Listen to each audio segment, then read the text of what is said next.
What's up, everyone? Welcome to the Tell Me More podcast presented by Major League Success. I have Angie Tanner Miller with us. She's with the agency real estate group at Coldwell Banker.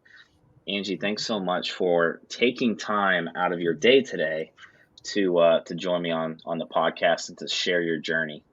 Absolutely. So good to see you, John. Yes. So Angie, we always kick off this podcast from early childhood and the beginning. And as I've got to interview other agents, in the industry and top performing agents, I found that usually there's something that happens either earlier, on in life or in a different career that has a great impact in their business in some shape or form. So kind of start there. Start with what was life like for you growing up, as a kid, going into high school? I think I was lucky. I come from a small town, and I think I've said to other people that I feel like I kind of had the Mayberry existence going on a little bit. Spent a lot of time with my grandparents, my and my mom. She was a single mom and very, very, very hardworking. I got to see her go from I think she was 26 when my parents got divorced, and she had three kids. I was the oldest at 6 years old. Wow. And she had not worked. She was taking care of three kids, prior to that. So she started off part-time as a receptionist at Sears and Roebuck back in the day. And she worked a lot of hours. Thank goodness we had our grandparents. They kind of took care of us. But I saw her go from that and being on food stamps for a short time. She worked so incredibly hard till then she was eventually a store manager in Columbus at Northland Mall. So I definitely saw from a very young age that hard work pays off. As we went up and got into high school, my sister and I have a sister that's 5 years younger than me and a brother that's a few years younger than me. He was into every sport imaginable, football, baseball, basketball, did those all. My sister and I were competitive dancers. So again, you see the hard work that goes in and the payoff that comes Yeah. out. Did that pretty much my whole life, cheered in high school. I feel like lots of girls cheered in high school. And then Yeah. ran track. But other than that, yeah, I can't complain. I didn't have any, I guess, besides my parents getting divorced, I had a pretty good childhood. And are you from Central Ohio then? Yep, Marion, actually, Okay. I live in Waldo. So anybody who Yeah. knows about Waldo, they know about the bologna sandwiches at the G&R there. So we're famous for that. But yeah, I grew up in Marion. I've lived in Waldo now for about the last 10 years. But no complaints there for sure. No, I love it. What did you end up going to college, or what was kind of post high school? I went to Bowling Green. Both my kids went there too. And this is not my proudest moment. I went for 3.5 years and quit. I had no clue what I wanted to do. And I felt like I tried to, somebody said, "Oh, you would be a great teacher." So I thought, "Oh, okay, I'll go into elementary education." And that wasn't it. So then somebody said, "Oh, you have a great voice. Like you should be like a newscaster or something like that." So I tried that for a while, and that actually was kind of fun. I got to interview some of the athletes and did a couple. I was a DJ for a while, but No way. I know it, but it was just still something that it didn't excite me, I guess. Yeah. So I had all these credits, but they didn't go towards any one specific major, and I just didn't see an end in sight. So I thought I'm done for a while till I figure out what I want to do. Came home, got married not long after, and then actually did not work. I was a stay-at-home mom, and my kids were involved in a lot growing up too. I Yeah. drove to Westerville 6 days a week. My daughter did competitive gymnastics, and so spent a lot of time there. And it wasn't until my youngest was getting ready to go off to college, I thought, what am I going to do? In Yeah. fact, my whole life had been wrapped up in them, and yeah, so that's how I ended up in real estate. It just took me a long time to get there. Yeah. And it's interesting. I mean, the whole college thing is, so hard. It's like Oh, it is. to make the decision at 18 years, really 17, 18 years old, to figure out what you want. I mean, and for me, I don't know. I don't have kids. I don't know how I would view it if I did have kids and they were going to college. Of, do you need to go to get that, career job or whatnot in Right, today's world? I don't know. But for me, it was just I went for one thing, quickly found out that wasn't for me, switched majors, and luckily it all worked out, right? Because I found right. what I love to do. But We were man, both lucky that way, evidently. yeah, those college years, it's just so tough figuring out exactly there's so much pressure in making those decisions. But I envy people who know what they want to do at such a young age. Like they're going to be a doctor and they know that when they go to college, or they want to be a lawyer, and they've kind of been focused on that path. And I'm a little ADD too. So my mind was always bouncing around everywhere. So, yeah, yeah, I don't know. I don't know if ADD and real estate fits, but it seems to. yeah. So you went for 3.5 years. Obviously, didn't end up finishing. Come back and get married and have kids and have the family and all those things. Did you pick up any hobbies, while the kids were growing up, or like did you know that real estate was always going to be that thing? Like, how did you get to real estate? I didn't, but the funny part was I can remember not long after we had gotten married, my first husband, he had look when we I met him, he had bought a house that he had turned into a duplex so that the upstairs people paid his house payment. And I Yeah, thought, oh, okay. But I wasn't real crazy with how it looked, I wasn't real crazy of that first house we had.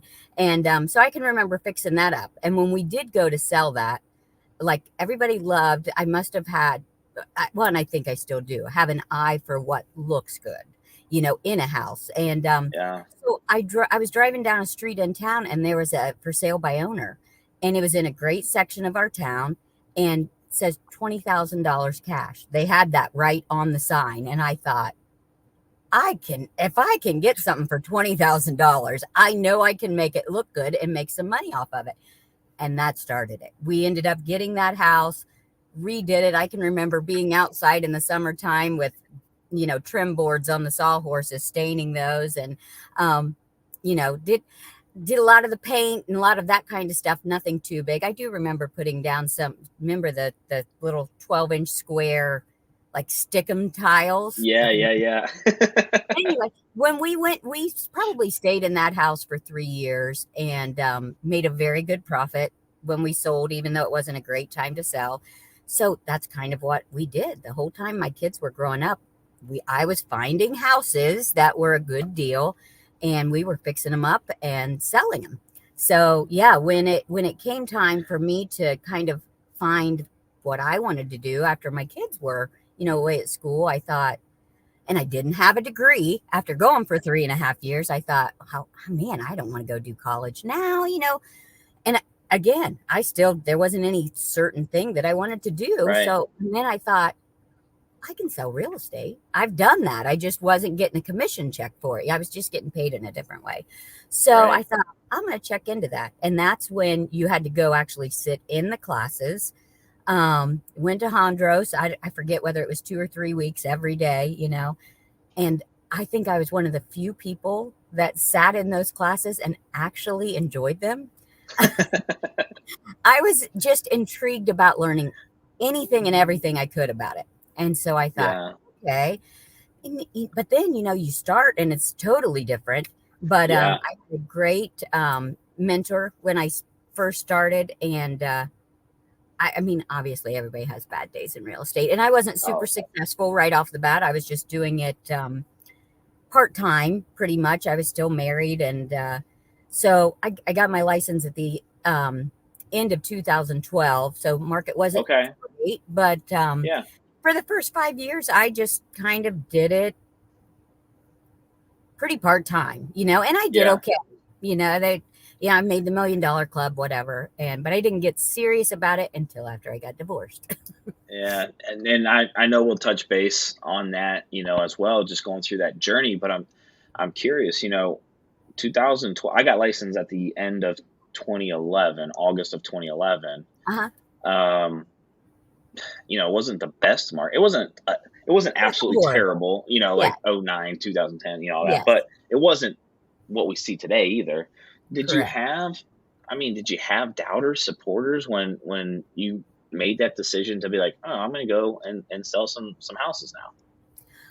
I had a mixture of both, I think. I think I was probably one of the biggest doubters. I hadn't done anything for so many years, so there was definitely some trepidation there. But yeah, I think a lot of people thought the same. I was a mom. I wasn't a Yeah. businesswoman. I wasn't. But I better than that were the supporters.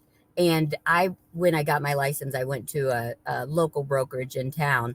And the woman she wasn't the broker, her husband was, but she had been the number one agent in Marion for years. And she was amazing. She took me under Yeah. her wing and, it was just so patient and kind. I can remember filling out a contract for the first time. And that's something you really don't go over much in school. So Yeah. she went on my first listing appointments with me. It just, to this day, like, I certainly credit her Yeah. for everything, because I think it would have been easy to give up at first. 100%. I'm curious, because not similar situations, but similar situations as I got lucky and I found my team lead and my mentor from day one of my career. And I had a similar experience as you. Did you know this agent, and did you know that you wanted to go with them and that brokerage, or was it just, this is the kind of the broker of the town, or the brokerage in the town, and this is who I'm going to go with? I actually didn't. I knew of her, obviously everybody knew, but I Sure. didn't know her at all. In my mind, there was another brokerage that had several agents in that one that I knew them. I was going to go there. And one of those agents said, don't do it. Don't do it. Like, she told me, like, you want to go to this place. And then she said, actually, I'm going to be moving there myself. So it's funny how God kind of puts his hand in things, Yeah. because I would have ended up going to that other brokerage, and then it ended up closing. It had been there for a long time. They did do a good business, but it ended up closing probably 4 years later. Um, and so yeah, it's I was thankful to have the friend of mine that said, don't do it, go to the other place. And that was definitely a God thing for me. It's kind of like the college thing. It's so, coming out of school, they don't teach you anything, right? Correct. And they don't tell you what to look for in a brokerage either, Right. or a situation. And I talk to agents all the time, specifically newer agents, because that's kind of how we focus, building our team is, Hmm. one, you got to interview everyone. Here's a couple of things that you'd probably want to keep an eye out or look for and ask. But, you know, your environment and where you go that first 6 months, 12 months, year and a Oh yeah. half truly, in my opinion, matter for not for the small number of people that will go out and just crush it regardless, right? But for the majority of us, like I always say, if I didn't have my mentor from day one, I wouldn't be in this business. I didn't have that personality to go and figure it out on my own. And I didn't have the capital. I was a 22-year-old recent college grad, right? Right. So, I got lucky, which is why I'm passionate. This is why I love doing these types of things, interviewing, top performing agents in our market to share their journey, to share, hey, here's the successes, here's the struggles, here's how I thought about building my business, here's, the highs and the lows and everything else that comes with it. So, but that environment matters, you Oh, know. huge. I really don't think that I would have stuck it out, had it not been Yeah. for her. And then I really would have been sad, because I'm not, what else was I going to do? I'm not sure. But yeah. And I feel the same as you, as far as I always told myself, if I ever get really good at this, I want to be that person. to Yeah. someone else, to the new agents coming in. And so that's it's same way. That's kind of how I have built my team. It's almost all new agents. And it's, yeah, I always wanted to be somebody that's supporting and encouraging, and because I had that. And I Yeah. wasn't the young agent. So, but yeah, I love that I get to now do that for others. It's for me, it's so rewarding because a lot of individuals come into our career and it's not their first choice. It's their second career choice, third, fourth, fifth, whatever, right? And Yeah. they're trying to find that thing that they love. And when you can help that person, make that transition, and then you start to see that their life is changing, their family's changing, and Oh, and they're putting themselves in that better position, and they're more happy. It's the best feeling in the world for me. So, oh, um, absolutely. yeah, Angie. So you mentioned that your first 5 years you were kind of part time doing it. What Hmm. were some of the things that you were doing within the business? What were you focusing on for those first 5 years? And how did you kind of build that business in the beginning? I will say I feel like that part I had a little easier time than most. I did the bulk of my business in Marion. I still do the bulk of my business in Marion. I've lived here my entire life. My ex-husband was a business owner. I had a lot of contacts.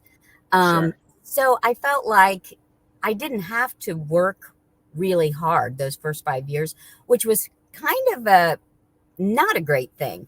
I could do, I could get that $1 million club, and really I wasn't putting a whole lot into marketing. I wasn't people were just calling me once they knew I was doing it. I will say I did do social media, at the time, because I figured my biggest thing was getting people to realize put my name with real estate, because I Yeah. hadn't, I was Taylor and Colt's mom.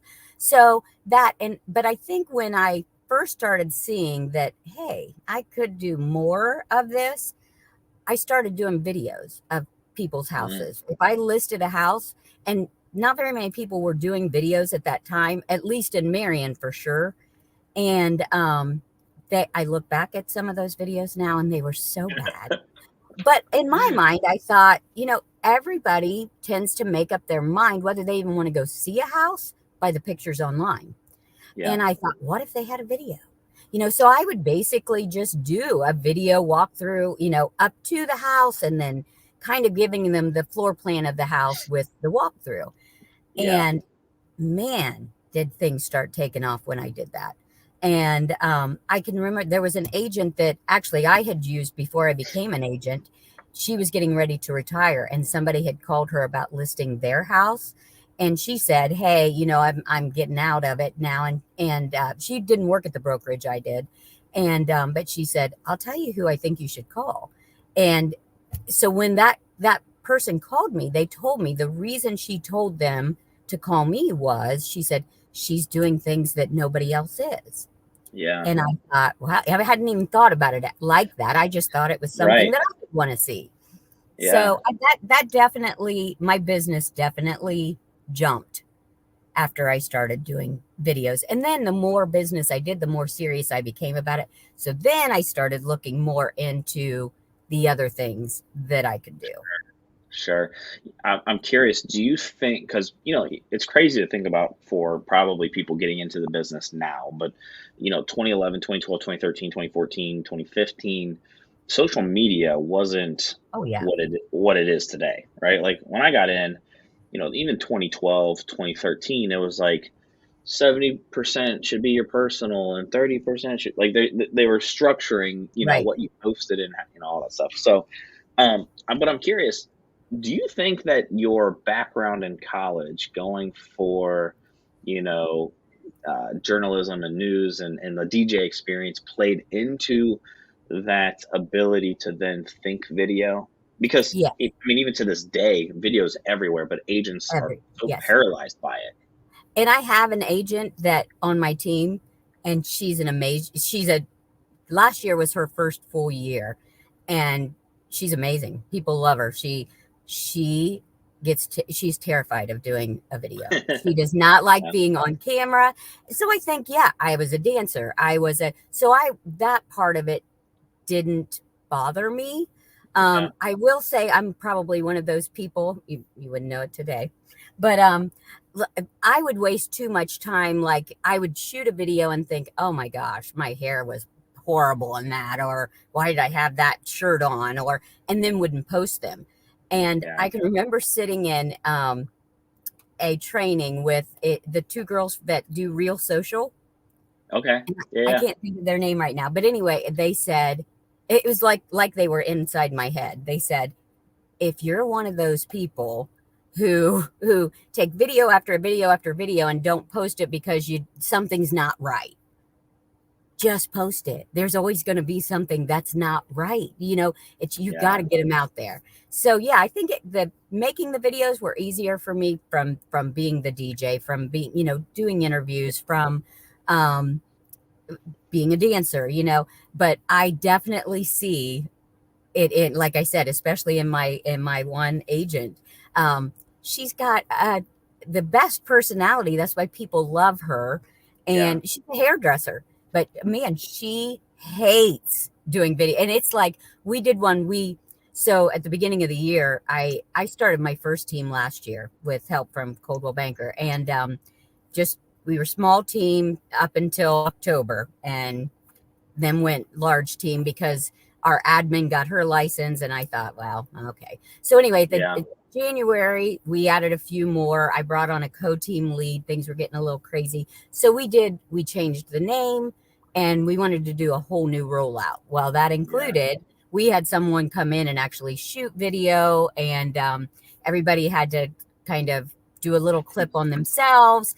And she was like, I might need, because we were shooting it in like on a Monday morning. And she's like, can we do it in the afternoon or in the evening? Because I might need to have a drink first. I said, and she did fine. And she has realized that video is important. So whatever it takes, right? Yeah. She did it. And I'll plug Kim Mills and Whitney Abraham from there you go. Real Social. Yes. So if you guys are thinking about, dipping your toes into social media, make sure you hit them up, because I'm also a client of theirs. And they help me out as well. So yeah, they're that's awesome. Angie, so there was this point in your career and in your life where I'm gonna take that next step, and I'm gonna go from doing this part-time to full-time and really focus on growing that business. Kind of walk me through some of that. It was kind of forced. I had been my first husband, he's a great man, but we had been married 25 years, and he decided he didn't want to be married anymore. And all of a sudden, I realized I'm going to be supporting myself, and that was an eye opener, because I think then too, so that first year wasn't great. I think I was so stressed about, I put more pressure on myself and made things worse. I made $14,000 in real estate that year. And you talk about being panicked, because I thought, in all honesty, how am I going to take care of myself? And I always thought I would leave something for my kids, or, so, that's when you have one of those talks with yourself, and, you say, you better buckle down. You bet if this isn't going to work, you better find something that does, but it's time. And man, I dug in after that. And, that next year I did 78 closings by myself. Wow. And it was unbelievable. And I thought, okay, now I can do this.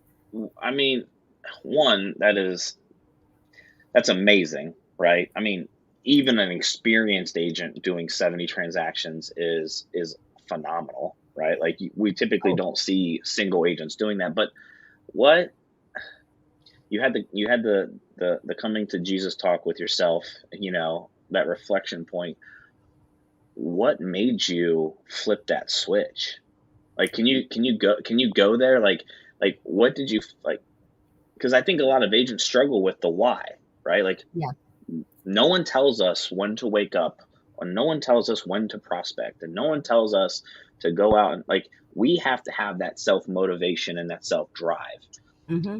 What was that for you? Because going from part time making $14,000, or yeah, $14,000 one year to 78 is Right. it's bigger than a leap. I don't even know how to describe it. And I didn't realize how big. I didn't realize that that's not very common for, a solo agent to do that much.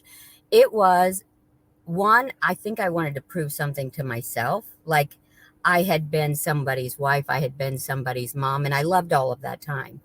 Um, but I had, in that, I had lost who I was. And, like I said, my ex-husband he ran a successful business for years. Everybody knew him. And for me, I wanted to make my kids proud. I wanted to have something that I could be proud of. And I can remember the first time that in that year when I realized that I had to make this work. So yeah, it's sit down, it's schedule, it's do some schedule blocking of, you're going to do this for this many hours. I mentioned I'm ADD, so I wasn't always great with that, but I was always doing something. I was not going to give up. Yeah. And my old brokerage, they would put out, if you were the top listing agent or you were the top sales agent for the month, they would put a sign out with your name on it in front of the business. And my son, who was probably, I don't know, maybe 23 or 24 at the time, who, and he's the cool guy, he doesn't spend a whole lot of time with mom unless I force him to. I got a notification to my Facebook. He had taken a picture of those signs. And Yeah. that makes me tear up thinking about it, and said, look at my mom crushing it, and Yeah. since then I was like, man, I am going to make this into something great. And so I did that first year, that I did the 78. And then the next year again was a very big year. And I did it. I think I did get into the 80s that year. But then all of a sudden I realized too, I'm over 50 and I'm exhausted. And so I thought, what am I going to do? And so I brought on an assistant, and he actually is still with me today. He was a bartender at the country club here in town, and he had talked to me a few times about real estate. And I said, oh my goodness, Josh, you've got to do this. You've got a great personality. You've got a lot of drive. And so Yeah. he ended up going. He came on as my assistant and was my first team member after that. I talked to Julie Guy from Coldwell Banker, and I don't know if you know Julie at all, but she's very I don't. persistent. She's the manager of one of the Coldwell Bankers, and I was very happy at the brokerage that I started with. That's the only place I'd Sure. ever been. So she had reached out a few times, and I had said, nope, I'm happy where I'm at. And then she would put numbers in front of me, and it would be tempting, but I felt like family with the people I was with. And I said, yeah, that's great, but nope, I'm happy where I'm at. And so she would give it a few months and she'd reach out again. Well, it was during one of those times, I almost did it once. And it was during those 2 years when I was doing 70 and 80 transactions and just truly exhausted. Yeah. And then she started talking about a team thing. I had just gone to my broker and said, I know I have the assistant now, but I'm drowning. Like, I've got to get some help. Can we check into what these teams are? And there were no of the franchise brokerages in Right. Marion at the time. So everybody was busy at that time. So I think they didn't know what to do. And in the meantime, Julie came back and said, hey, I've looked at your numbers. We will you don't have enough help. You've got to get a team. We'll get you some coaching. We'll help you get a team set up. Yeah, it was at that moment. And they were opening an office in Delaware, which I live in Waldo, so I can be in Right. Delaware as quickly as I can be in Marion. And I thought, okay, I'm sold. I give up. It's fine. So, and as much as I did love my first brokerage, I should have made the leap a little bit sooner. Yeah. I got there were more systems in place with obviously with the franchise brokerage Yeah. like that, a smaller brokerage that, and mine was great about trying to give its agents everything that they possibly could. It's just you can't compete with Yeah. that, I that always much behind you. Yeah, it goes back to what we talked about when you first got into the business, right? Your environment matters, right? Right. And I believe that every brokerage, it doesn't matter the brokerage, that brokerage will serve you to a certain extent of where you're at in your business. Mm-hmm. And Mm-hmm. I think a lot of times agents think like it looks bad switching brokerages, but Yeah. that brokerage was there to serve you at that moment. Just like when I got into real estate, we were at Keller Williams, and then we went to Cutler, and now we're at EXP, right? Like Mm-hmm. each one served its purpose for where we were at in our business, and then the next one helped us get a little bit further, and then the next one, For and sure.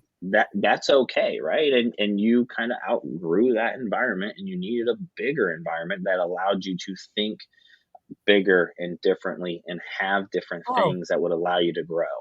for sure. For sure. And yeah, so I started at Coldwell Banker then and got married for the second time and the last time during that time. And that's what my husband is he's a huge reason for my success because like I said, when I had my mentor had also passed during, it's actually the same year I got divorced. They're like within, like, Oh, he passed and I found out I was getting divorced a few days afterwards. So yeah, it was a bad time. But anyway, she was my old mentor. She was the one who gave me confidence in myself when I didn't have it. And you go yeah, through a divorce. I kind of got in that phase again where yeah, that's a huge blow to the confidence. And so then few years down the road when I got remarried, my husband is my biggest supporter, and yeah. he gave me that confidence in myself. And actually, so we met right after the year that I made $14,000. So, Mhm. it was like, yeah, he certainly wasn't after me for my money but, he was just always a huge encourager and then my kids too, it's, Yeah. Well, again, they don't. The one thing that I always tell it, like, this is a mental game. Like, oh, for sure. really, like, and they don't. You don't see that on social media. You don't see that Right. on real estate school of the tool of anxiety. We're actually putting together here in Columbus in April a workshop around mental health for the real estate professionals. I coulda Because used it's that not earlier today. it's not talked about, right? Like, Oh, exactly. this is a stressful industry and Oh, business, and so many highs but then so many lows. I mean, yeah, it's mentally draining. And that's what I yeah, will always say. I'm not physically exhausted. I'm mentally exhausted. yeah, yeah. Just there's a lot of things that we can do right that still are out of our control and get a completely different result, even though we did our part, right? Oh, And yeah, and that's the hard part. That is the hard part. exactly. Um, Exactly. Angie, I want to kind of move and shift towards the future of Mhm. your business, your career, and where you kind of want to get to. What's something that you're looking to accomplish in the next 12 months? Oh, man. I feel like there's already been so much I mean, we're only not even to March yet, and I feel like this year has already been I mentioned that we're now a team of 8. Yeah, I went from 2 years ago, I was still a solo agent with an assistant. Last year, there were 3 of us, and it was me and 2 new agents, and they did amazing. And then partway through the year, we brought on a few more. And anyway, then we got to this point where now I have a co-team lead. We are um, going like it took off so quickly, I feel like, but it's because there's so much great energy. Like I've never been as excited as I am this year. And like I said, we're not even And like we talked about a little earlier, like if you listen to the news every night, like as a real estate agent probably isn't somebody that's super excited right now, but those agents don't live in Central Ohio either. So, Yeah. but no, I just keep looking for us to grow as a team. It's been amazing, the culture that we've had. And again, I mentioned I had a mentor. I wanted to be able to give that back.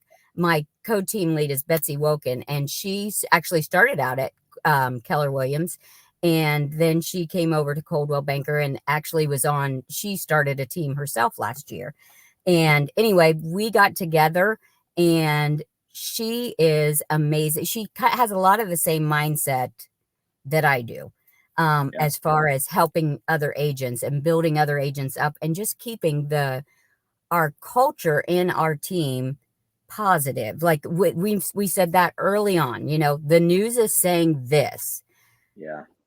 I'm a big believer in if you're thinking a certain way, that's probably what's going to follow. So we could buy into the real estate market's going to be terrible, everything's crashing, and our business is probably not going to be very good. Or we could say, hey, it may not be as great as it was last year or the year before, but what can we do to make our business better? What can we do for our clients? Because that's a huge part of our team too. We are very, very, very client focused. It is Yeah. take them to, and that's one thing for this year too that I think we're super focused on is letting our clients know we want to be, not a great term to use for marketing, but basically a one-stop shop. Betsy and Yeah. I both do staging. She does it on a bigger level. She has an entire warehouse. I have a trailer full of staging items. She has an entire warehouse full of staging items. So, but basically, yes, we will, we want people to know we come to your house. I just listed one this week, and beautiful house, but it was built in 2006. There haven't been a ton of things done to it since then. So, and clients usually have a number in mind that they want. And I said, okay, if we list it today as is, that number's going to be a little high. But this is what I think we could do. And that's where, again, I love my team because we enjoy going in there and saying, but we could do this. These few little things are going to make a huge difference in your house, and they're not going to cost a lot of money. Yeah. So we're great at that. And then taking them through, we have high school football players that will help them move furniture. If it's just if they're getting ready for, to put the house on the market, even if it's just moving Yeah. them to the basement or to the garage, or we want to make it as stress-free as possible for our clients. Yeah. I'm somebody that I've never been one that worked for the check, even though there was a time that I really realized I needed to work for the check. But Yeah. I thought I'm not going to last very long. But if I work for my client, if I keep the client in mind the entire time, that's what's going to keep me in this long term. And it's funny because I sat in a class the other day or in a meeting, and the speaker said exactly that. And I was like, I've been saying that for the last 10. But yeah, our goal with the team is to hey, we're still in that building stage. Yeah. Is our goal is to keep the excitement going for, where obviously we hit pitfalls, and but for our team to know that we're there to pick each other up, for our clients to never know that we need to be picked up, and to grow more.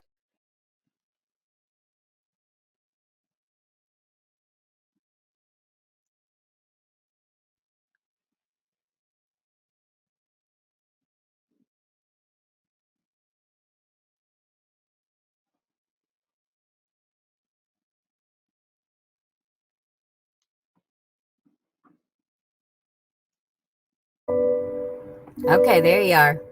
I started getting nervous after all of our but I didn't know doing that many transactions in a year, and I know there are people that do more, but Yeah. I didn't realize that was a big deal, or that was not common. Yeah. And then to grow, like I said, then to start the team last year, and I had a coach, Steve Euler. Actually, I do want to tell a funny story real quick. I don't know if you know who Sean Carpenter is. He I works know. for Coldwell.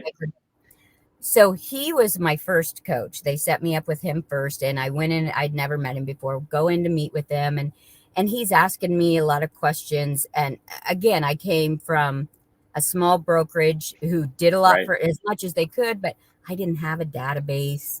I mean, a lot of things I didn't have. I was just working. So he was asking me questions. I didn't have any of the things he was asking me about in place or yet. And then he asked me about my database, and I said, I don't have a database. And he said, Angie, how many houses did you sell? Or how many houses have you sold so far this year? And this was in September. And I said, I think I'm at 62. And his eyes got, and he said, you've sold 62 houses this year already. And I said, I said it's 62, maybe 64, somewhere in there. And he said, and you don't have a database. And I said, I don't know. I said, I get my phone's my database. And he said, so on a holiday, when you're wanting to send your clients something, what do you, I said, I go through my phone, Anyway, and he made the comment. He said, so basically you're telling me you became a successful agent by accident. And I was livid. I said, no, I have worked my butt off. Now, since then so I went back to Julie and I said, I can't work with him. Like, I can't work with him. I sat with him at a dinner probably a month later. Nicest guy, so knowledgeable. I mean, I could have learned, and I meet with him still today, quarterly. I'll meet with him just to go over, seeing if there's anything else that we could be doing. But yeah, he said, yeah, babe, so you became successful by accident. I was like, oh, but You bring up a great point. You bring up a great point, and this is what I see with agents all the time is, and again, this part of this is the industry that we're in, right? Like, it's not a first career choice. So a lot of us get in, and this is me, I'm putting myself into this. We're not business minded, right. And again, part of my whole thing is I got lucky, and the person that was my mentor is business minded. So one of the things I've learned over the last 12 years is leverage, systems, process. Whatever you do, you should be able to duplicate it, right? And you should be able to predict success. And these systems are what allow you to duplicate and predict success. Absolutely. So, it's those types of things that really hold a lot of agents back because they just don't know, or they aren't that business minded individual. And that's okay, but that's where you need to go out, get a coach, look at a different brokerage, look at your environment that you're in. Is there someone in your office that you can go and talk to that does more business than you? Right. Those types of things. Huge. I cannot say enough the difference from not having those types of programs in place, those systems in place, to all of a sudden having them, but then having to learn them too. Yeah. That was also fun. But oh my goodness, you can be so much more productive with your time.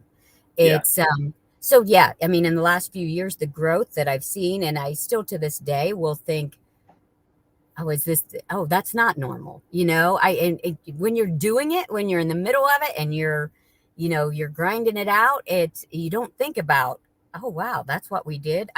This last year, I can remember at the end of the year, our units that we sold, we were at 107. And for up until September, that was just the three of us. And then I think the new agents that came on, I think that maybe we had one of their closings in there. Now, those same two agents that came on at the end of last year are already killing it this year. But I can remember thinking, like, wow, we did 107 units. Like, that's and two brand new agents, and myself.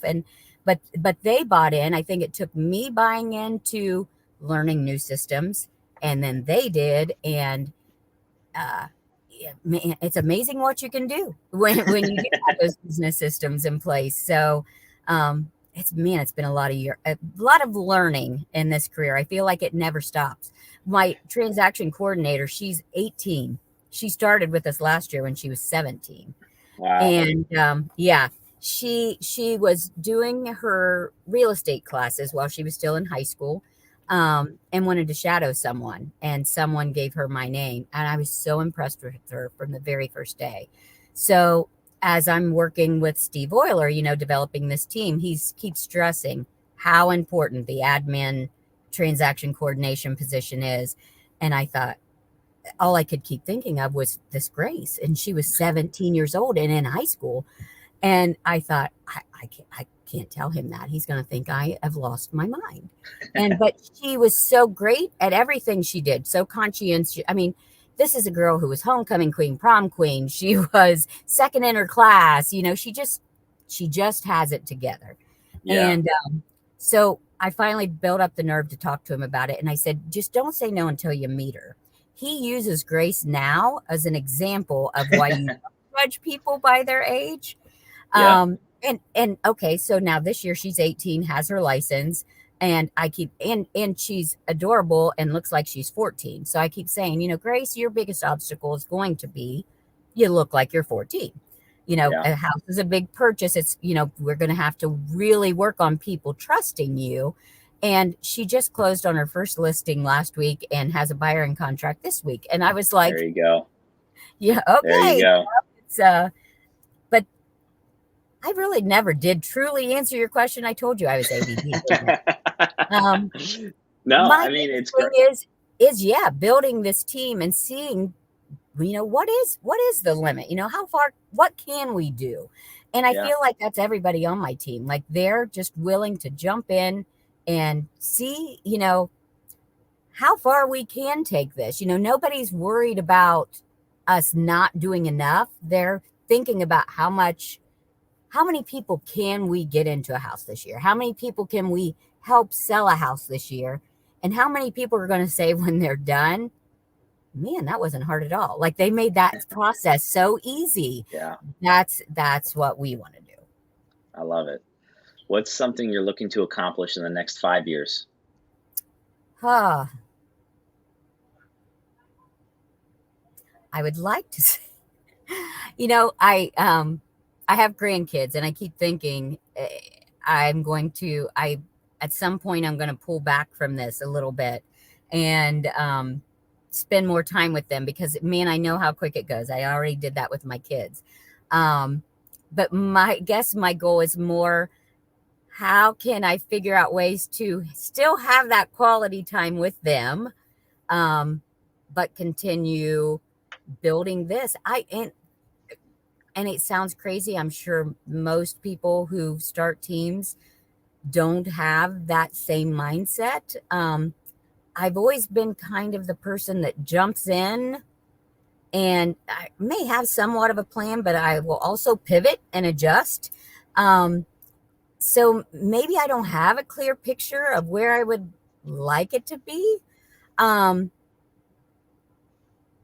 except for bigger, serving more people. And I don't say bigger because of the money part. It's I truly love getting to know building those relationships with the people that I love. That I love to hear about the people that they're going to be getting married and they want to purchase their first home. And I just had that. We did that 2 years ago. And then now they were selling that house and purchasing another home to be closer to their parents because they just had their first baby.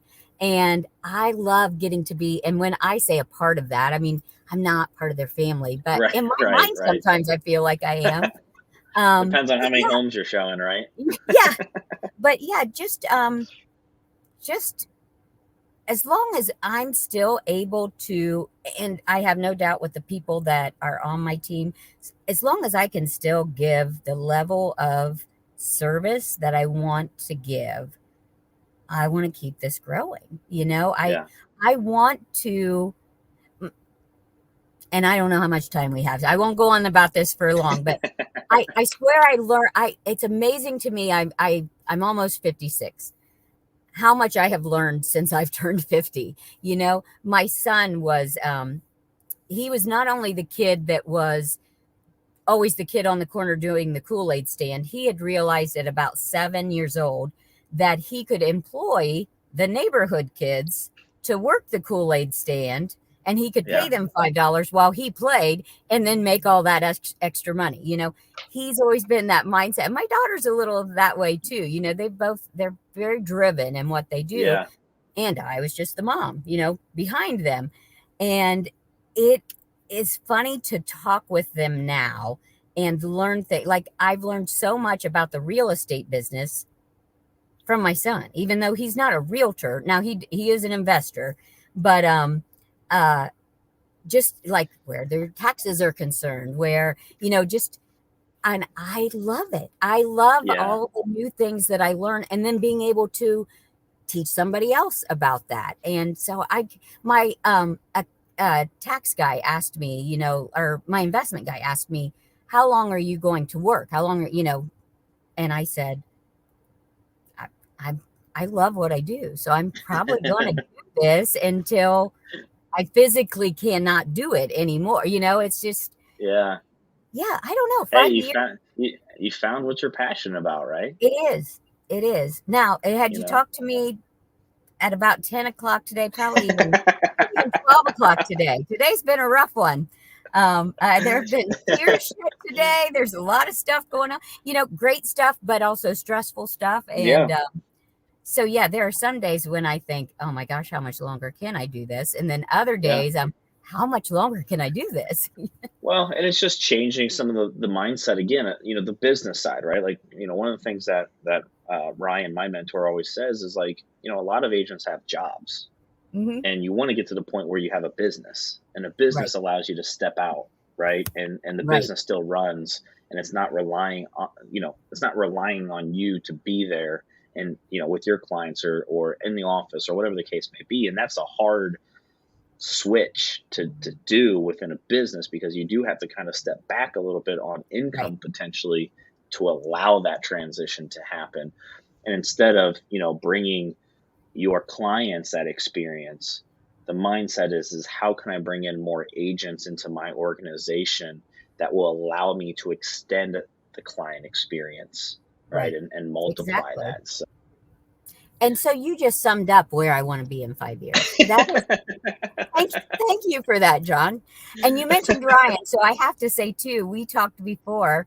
I know you work with Christine Hinton, who is a Marion agent and one of my favorite people. yes. She actually, when we disbanded the Marion board here, we now have the Marion County Realtors Association.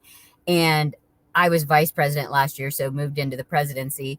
And was trying to, nobody was applying to be the vice president.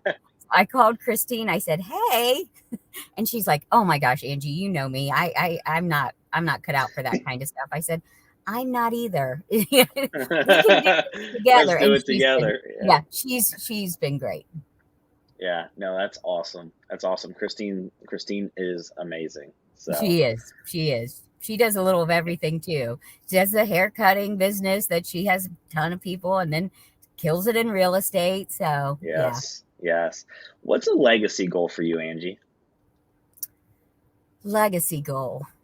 A Like, goal that you want to hit when you're no longer here.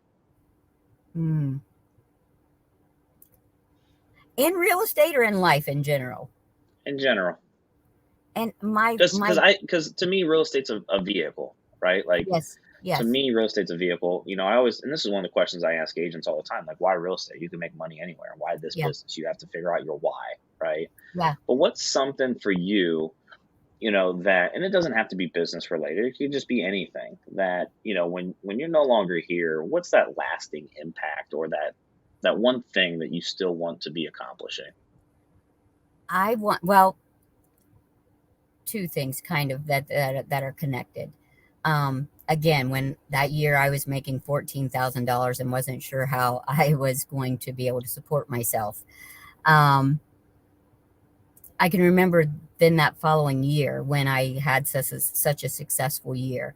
And all throughout that year, even though it was so scary the year before, my faith is super important to me. And I wanted to make sure that I was giving to something, like in church, they talk about tithing 10%. Yeah. And I hope the pastor of my church isn't watching this. I kind of break it up like I want to know that I'm maybe I'm not giving 10% to the church, but it's to Sure. something, whether it's to a needy family or to, and this is something a lot of people don't know about me because I don't talk about this. Because my other thing is you don't give to get the recognition. Yeah. So I always try to do that for the most part without anybody knowing. So I would love for there to be money to continue on doing that. So anyway, what I was saying, that first year when I had success, even during times where, you know, you as a realtor, you have a bunch going on, and then you get to that phase where you're like, oh my gosh, now I don't have anything going on. And I made myself continue to give. You know, I had decided a certain amount, even no matter what, for that year. Yeah.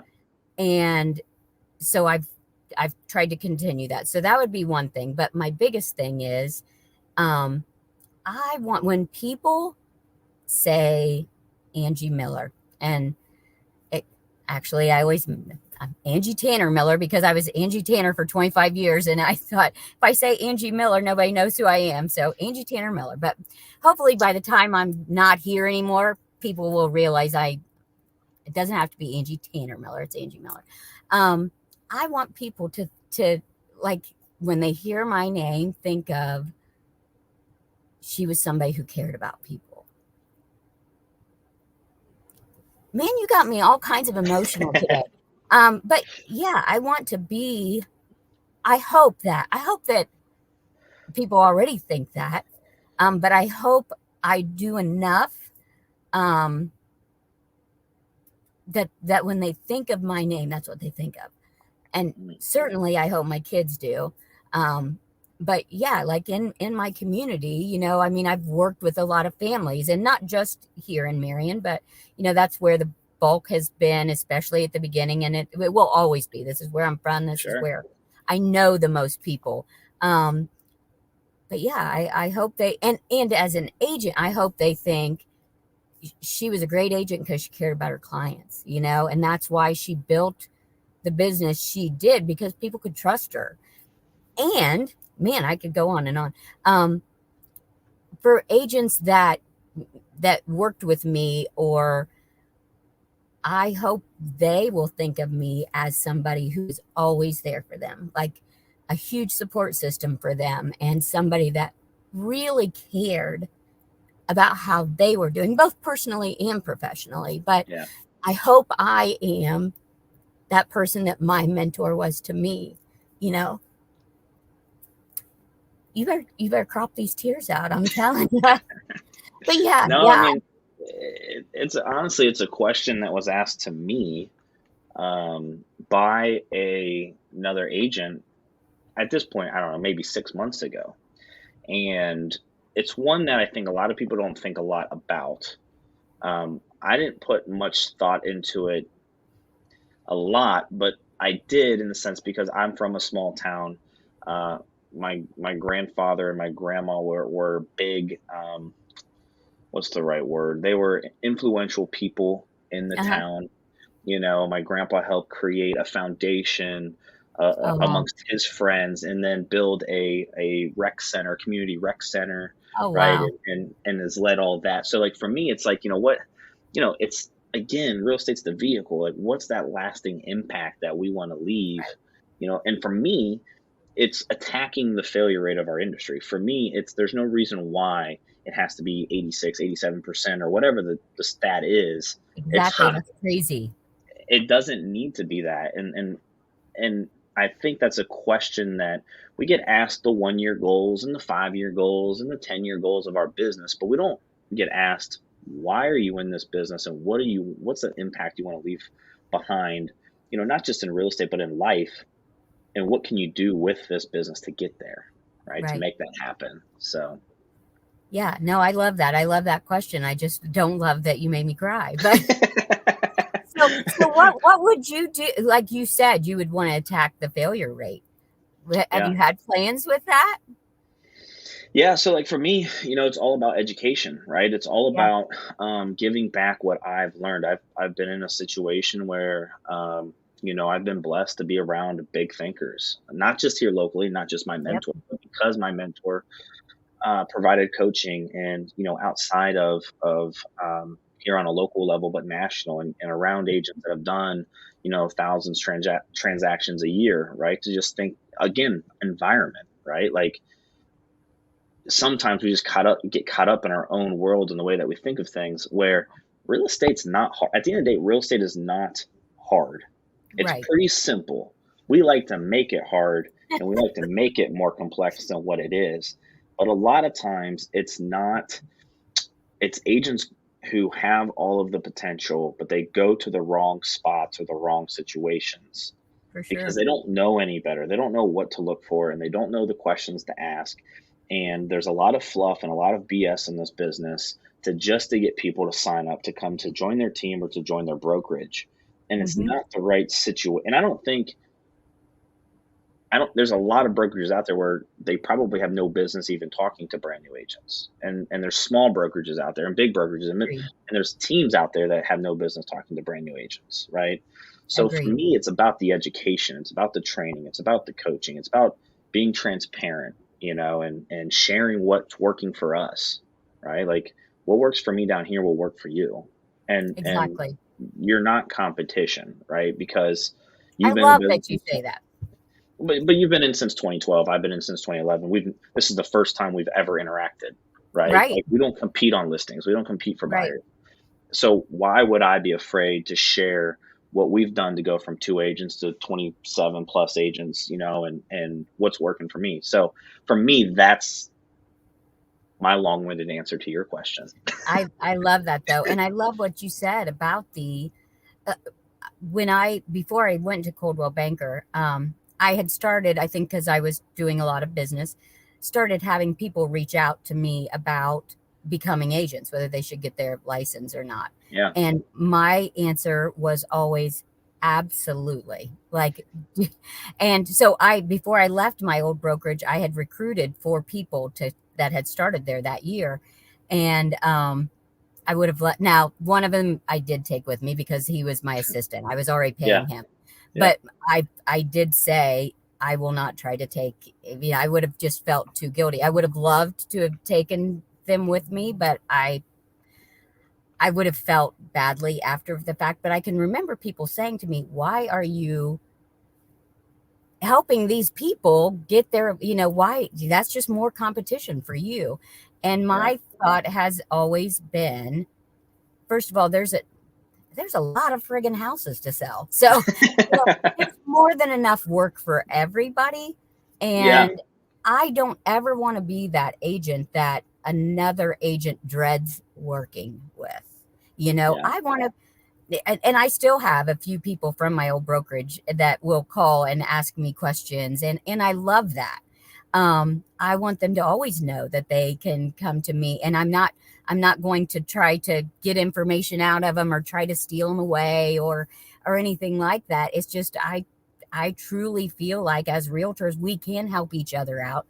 And Yeah. maybe if we do help each other out more, that good karma is going to come back and your business is going to do even better. I don't know, but Right. that always baffled me when people that were so cutthroat about. Yeah. It's just, Well, I love to do a lot of business, but I also like people and don't want to, that's just not me. it's scarcity mindset, right? I mean, at the end of the day, one of the beliefs that I have is that you can coach someone to get to where you're currently at. I don't care if you just sold one house last year. You can coach that Right. person to go through getting licensed and selling one home. Um, and I don't care if you sold 100 homes. You can coach that team that went from to 50 to 100. But for me, part of the coaching part of that is it allows you to become a better communicator. Not just you to them, agent to agent, but you to your client. Because when you have to teach someone how to do something, you have to break it down into a easy concept, third to fourth grade level for them to understand it. Well, guess what that helps you to do with your clients, right? Exactly. It allows you to take this complex thing of selling a house with financing, with different, closing dates, with all of the other moving parts, and Hmm. explain to your client as an advisor, here's exactly the next steps that we need to be doing, and here's why, and put it in a way that they can actually understand it. So the whole coaching part, like, yeah, there's plenty of business to go around and all those things. Also, let's raise the bar of our industry. So if you're successful and a successful agent, like, share your knowledge so then we can raise our bar of our industry. Exactly. But it also helps you with that communication piece, I which you agree. will find speeds up your success of your own business. Absolutely. We So would get along well. I can't believe we've never met before today, or before last week. But yeah, we would get along well. I agree. yeah, And that was one thing when before I started the team and I was doing that volume of business. Not only was I stressed, but I realized um I was not I didn't have the time to take. And I was definitely dropping the ball where customer service was, sure. where I wasn't at the level that I needed to be. And You I can couldn't. You remember, couldn't be. no, and I can remember a client asking me something, and it was so simple to me because I do it every day. And when I got off the phone with her, I don't remember, it was something to do with, the title part of it. And I thought, shame on you. Like, she should have never had to ask you that question. You should have explained that to her ahead of time. Like, she does. Yeah, obviously she doesn't do this every day. That's common for me, but not as a home seller or not as a home buyer. And that's what Yeah, I knew. It's time to do something. Or, that great year could have turned into not so great the following right, year and the following year and the following year. right. So yeah, I'm thankful that Julie Guy picked up that phone again. I remember I would see her number pop up and I would think, and she was persistent. And I thought, oh my gosh, how am I going to tell her no this time? And, you know, um, but man, thank goodness she kept at it, because it's allowed me to grow and still love doing this, and like you said, be able to help other people learn and love doing this as well. Yeah, Angie, I want to be respectful of your time. I have one last question for you. Okay. If you could give the audience a piece of advice that either you wish you had starting out in this business, or one that you just give agents in general if they were to ask you, Mhm. what would that advice be? Definitely the don't work for the check, work for the client. I feel like that is, and as an agent, it's scary because you're not getting a regular income. Um, but I feel like if you're working for that payday only, at some point in time, you got to keep your clients. To be successful in this business long term, your client has to always come first. Hmm. And so that's something I always try to keep top of mind, always, even when sometimes it's a client that is not the nicest. And I still, like, you'll remind myself of that often, that, yeah, that what's best for them, what benefits them, that's got to come first.